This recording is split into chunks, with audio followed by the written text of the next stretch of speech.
doing? How are you feeling? If you are new here, I am Raina Swan, aka your new book bestie, aka Big Raggedy, aka just kidding. Okay, so today we are going to be talking about some thrillers that I wish I could read again for the first time. Not too many, not too much. I do have planned an extended version. So I have planned an extended version of this video, but in different form. I will be going over my top books of the year, and some of those books would be on this list, but for sake of being repetitive, we just gonna keep it brief and keep it cute. Okay, so I have some thrillers here that I'm going to share with you, just to see if you've read these or not, just to see what you thought about them, just to see if you plan on reading them, and if not, you should. So first on my list, I don't care what y'all say. I don't care if y'all don't like this lady. I don't care, okay? I don't care. Matter of fact, I'm not even gonna start with this because I know how judgmental y'all are, and if y'all see this book, y'all gonna immediately click off the video. So let me just save this for last, okay? Because y'all be tripping about this lady. Okay, so first on the list, since we rearranging some things, y'all know I could not do this book, this video without this book. Y'all knew this was coming. Don't act shocked. Ace of Spades. Absolutely wish I could read this again. I will accept no criticism about this book. I don't care if you're tired of hearing me talking about this book. This is one of my favorite books, and I feel like it is because this was the very first book that I was excited to get back into. Well, I was excited to release. So this was the first book I was excited for its release, however you want to word it. Okay, I had just joined Book Talk, and I was really getting in deep into reading again, and this is like one of the thrillers that I chose and absolutely fell in love with. I was able to read like a little snippet, I think like the first chapter before it had dropped, and once I read the first chapter, I completely fell in love, and I just couldn't wait till the book got released. Once it released, I ran to Barnes and Noble and grabbed it. Mind you, I remember that day I went to, I think it was like the end of the day, and I think I had just found out like, oh, Barnes and Noble sometimes puts out their books early when it, the day before it's supposed to drop. So I was like, hold on, let me just go see. So I went, and I was like, excuse me, I'm looking for Ace of Spades. And the girl was like, oh, we don't have that. And I was like, oh, let me go look. So I went to the back. Of course, they had them on the table, lined up pretty. I said, she tried to stop my shine. She tried to steal my joy. So I had to grab it, and we've been locked in ever since. So if you have not read this book, it is basically about two token Black kids at an elite academy. They get selected to be a part of this elite group. And once they get accepted to be a part of this group, they are potentially in the running to become valedictorian. And because they are the token Black kids at the school, haters gonna hate. And so the ops are out to get them. They start exposing little secrets and things, and this person goes by the name of Aces. And of course, it starts off real friendly, real light, not friendly, but real, light, like secrets here and there. And they're like, okay, we can deal with that. This is weird as hell, but we can deal with that. Then the secrets just get more serious and more serious. So Devon and Shamika, they team up because they were not friends before this, okay? They weren't enemies, but they just didn't fool with each other like that. So they teamed up to figure out who is Aces. And when I say the the rabbit hole gets dark. The rabbit hole gets dark. And you don't know who is out to get these two. Fell in love with the cover. Fell in love with the whole plot, the whole storyline. This just brings me back to a time when my world was fine. So I would definitely read this again in the future for sure. I wish I could read this again for the first time. Next on my list, I have House of Glass by Sarah Peekinen. Absolutely loved this book. This book dropped earlier this year, I believe in like February or something, and I received the ARC and loved it.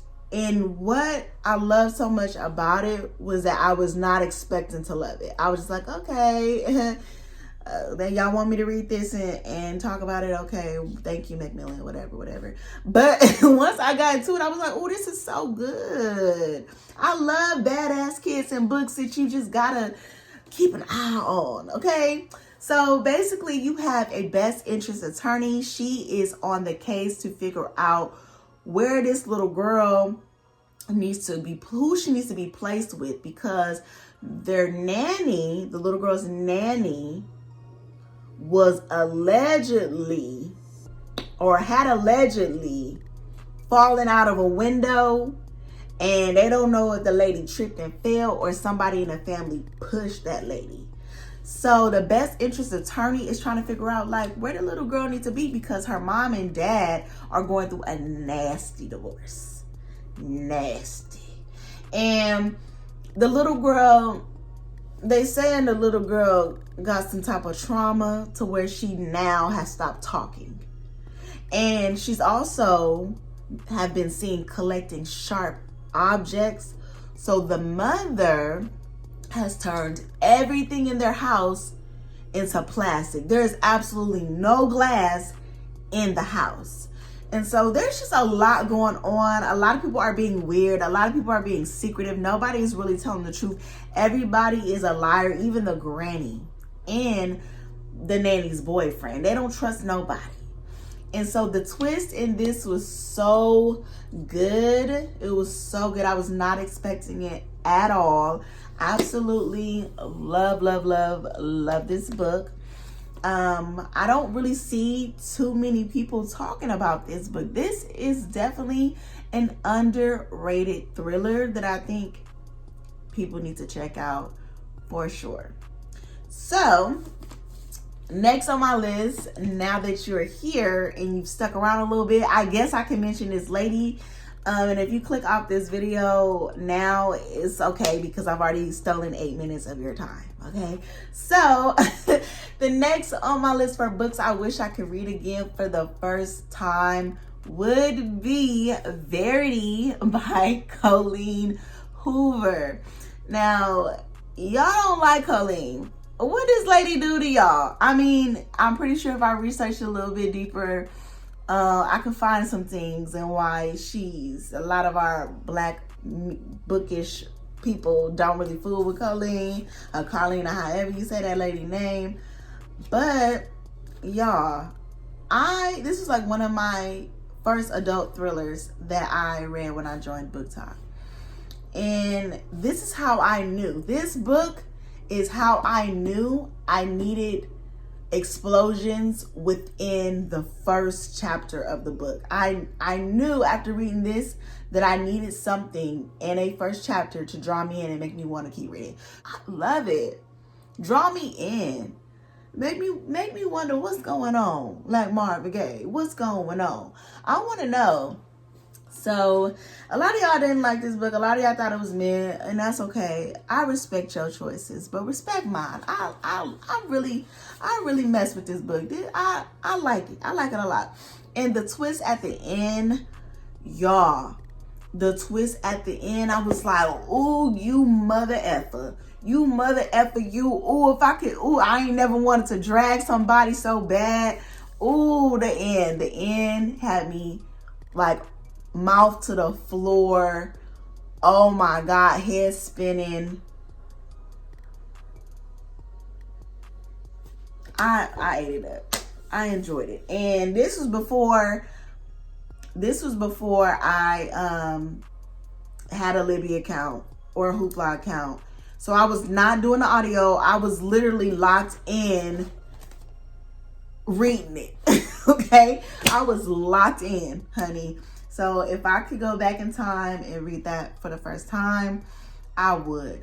Last on this short list, because I had to keep it short so we can save some recs for next week's videos. I have one of my faves, Survive the Night. Now, before I get into Survive the Night, I want to rewind. Because I didn't tell y'all what Verity was about.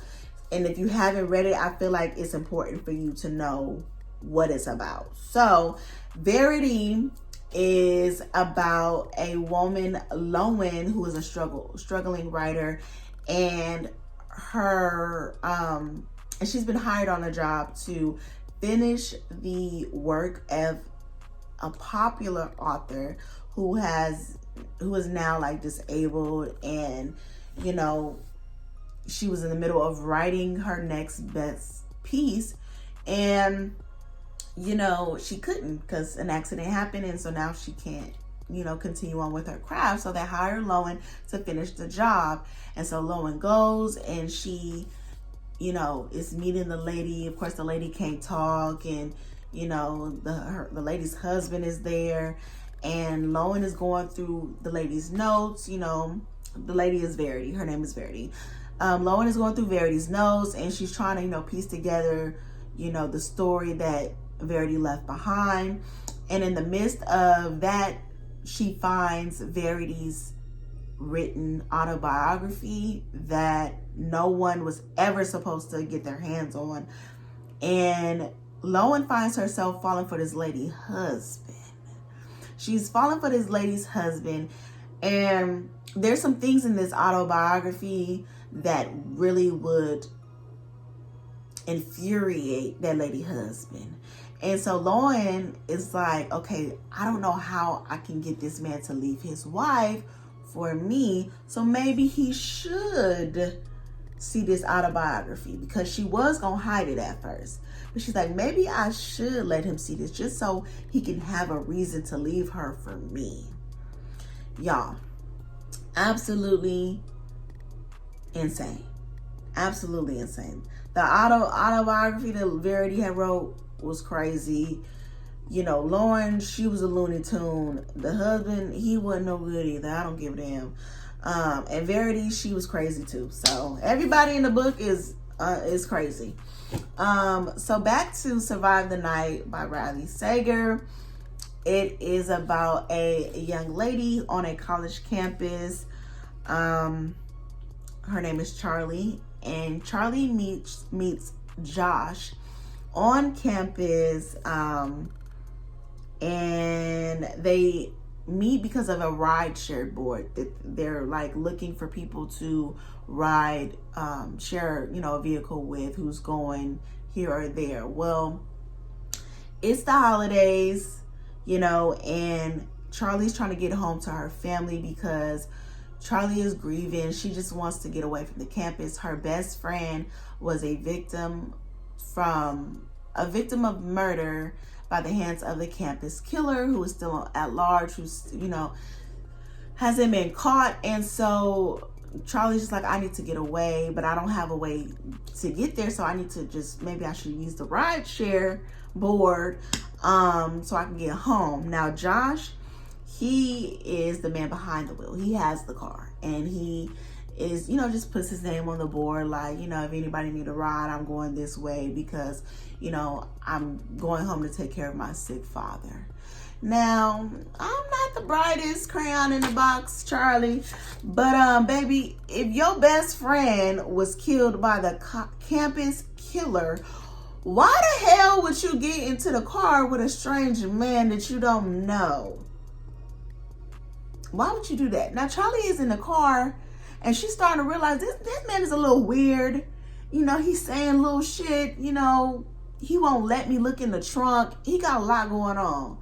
And so it becomes a game of cat and mouse. And Charlie doesn't know if she's imagining certain things or if it's her overactive imagination that's, taking over her thought process, or if she's really in the midst of a serial killer. And I just love this book. Absolutely loved it. This is one of my favorite Riley Sager books, if not the favorite of them all. I haven't read all of his work, but this is one of my faves. And if you've read all of his work, which one was your favorite? Because I think it's time for me to get back into his catalog. I think the last book I read by him was The Only One Left, and I really enjoyed that. I tried to get into Middle of the Night. It was way too slow for me, so I did DNF that one. I do have House Across the Lake on my Kindle, and I think I do have Home Before Dark as well on my Kindle. And Kiera was asking me like, oh girl, did you read this yet? Me and my mom about to read it, girl. I was like, no, I haven't read it yet, but I need to. So what is one of Riley's books that you enjoyed the most? Oh, and I've already read Final Girl and I did not like it, so don't recommend me that. So that's that. Anyways, I hope you guys enjoyed this video. Make sure you like the video and leave me a comment and subscribe. Every little like, every little emoji y'all leave, every little comment does not go unnoticed, and it is appreciated because it does help my channel grow, and it tells the algorithm that there's people engaging over here. So let me put her out into some fresh faces and things like that. So thank you guys, and I will see you guys tomorrow. Bye.